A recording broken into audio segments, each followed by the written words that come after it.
ہم جمعہ کے دن کے جو اعمال ہے، سورہ کہف ہے، سورہ دخان ہے، وہ پڑھ لے اور درود شریف کی خوب پابندی کرے.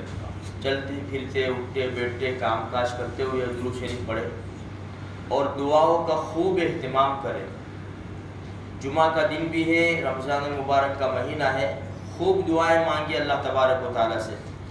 اور ہم جس مسجد میں جمعہ کی نماز پڑھتے ہیں جلد سے جلد جانے کی کوشش کریں. جا کر اپنے اعمال میں لگے، سنتیں پڑھے، درود شریف پڑھے، دعاؤں میں لگے. کم سے کم درجہ یعنی آخر میں جانے کا کم سے کم وقت جو ہے وہ امام کے منبر پر بیٹھنے سے پہلے مسجد میں پہنچ جانا چاہیے. یہ کم سے کم ٹائم ہے آخر میں. اس لیے کہ دیکھو جب جمعہ کا دن ہوتا ہے تو فرشتے دروازے کے اوپر رجسٹر لے کر کھڑے رہتے ہیں، ہر آنے والے کا نام لکھتے ہیں اور اس کو ثواب دیا جاتا ہے. جیسے امام منبر کے اوپر بیٹھ گئے خطبے کے لیے، وہ فرشتے رجسٹر بند کر کے خطبہ سننے کے لیے بیٹھ جاتے ہیں. اب جو بھی آئے گا نا اس کا نام نہیں لکھا جائے گا. اس لیے کم سے کم جو وقت ہے ہمارا، وہ خطبہ شروع ہونے سے پہلے ہم مسجد میں پہنچ جائیں. اور دیکھو خطبہ سننے کے وقت ہم جس طرح اتحیات میں بیٹھتے ہیں نا، اس طرح اتحیات میں بیٹھے. یہ عربی زبان ہے، قرآن کی زبان ہے، اللہ کے رسول صلی اللہ علیہ وسلم کی زبان ہے، جنت کی زبان ہے. ہمیں سمجھ میں آوے کہ نہ آوے، ہم خطبہ غور سے سنیں. خطبے کے بیچ میں بات کرنا جائز نہیں ہے. اگر کوئی سوال کرے اس کا جواب بھی دینا جائز نہیں ہے. اب ہم کوئی ادھر بیٹھا ہے کوئی ادھر بیٹھا ہے، یہ عزت نہیں ہے میرے بھائی. جتنی ہم عزت کریں گے اللہ کے احکام کی، پیارے نبی صلی اللہ علیہ وسلم کی طریقوں کی، اللہ پاک اتنی عزت ہمیں دے گا. اس لیے تھوڑا سا احتیاط کرو اور جمعہ کا دن بہت اچھے انداز سے گزارو. اب دوسرا ایک مسئلہ ہے روزوں کا فدیہ. دیکھو جو انسان بیمار ہے، وقتی طور پر بیمار ہے، اس کو تو روزوں کی قضا کرنی پڑے گی. جسے قرآن میں کہا کہ فمن کان منکم مریضا او علی سفر فعدۃ من ایام اخر، کہ جو بیمار ہے یا سفر پر ہے، یہ بیماری کی وجہ سے یا سفر کی وجہ سے روزہ نہیں رکھ سکے تو وہ بعد میں رمضان کے بعد کوئی بھی دنوں میں قضا کر لے، روزوں کی قضا کر لے.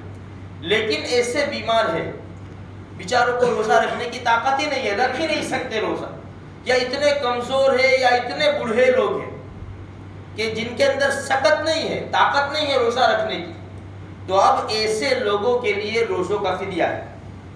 ایک روزے کا فدیہ 1.25 کلو گیہوں یا اس کی قیمت، جو صدقہ فطر ہم نکالتے ہیں، تو ایک روزے کے بدلے میں 1.25 کلو گیہوں یا اس کی قیمت ادا کیے جائیں گے. باقی دوسرے جو وقتی طور پر بیمار ہیں ان کے لیے نہیں ہے.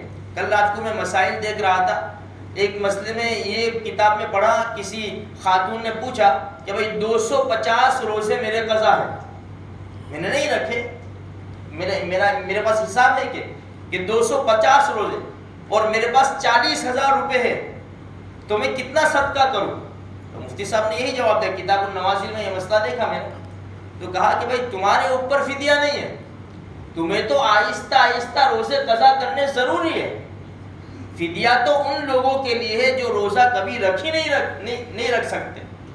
اس لیے میرے بھائیوں، یہ ہم روزوں کا بڑا اہتمام کریں.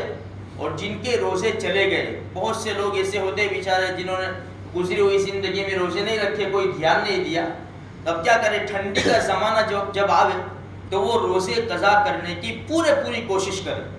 دوسری ایک بات یہ ہے کہ ہم دعاؤں کا خوب اہتمام کریں.